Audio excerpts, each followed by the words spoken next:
Hello दोस्तों, ये जो मोटर आप देख रहे हैं ये स्प्लिट यूनिट का डीसी मोटर है। टीसीएल यूनिट है, स्प्लिट है डाइटन का।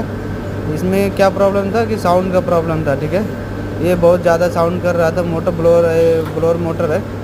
तभी इसको मैंने निकाल के दिया था रिपेयरिंग करने के लिए, इसका बैरिंग चेंज करने के लिए।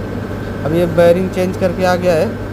ठीक है, अभी इसको हम लोग लगाएंगे। ठीक है, लगा के इसको अब मैं आपको दिखाऊंगा कि कहाँ पे लगता है, कैसे लगता है। ये आपका स्प्लिट यूनिट है, देखिए ये टीसीएल का है। ये डाइटन का यूनिट है टीसीएल का। इसमें ये मोटर बिठाएंगे अभी।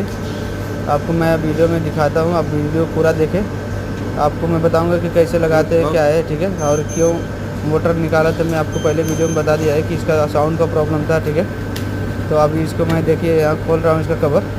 अभी कवर खोल के इसके अंदर ये मोटर फिट करूँगा। ठीक है, तो आपको नेक्स्ट वीडियो में मैं बताऊँगा। वीडियो अच्छा लगे तो लाइक करें, सब्सक्राइब करें।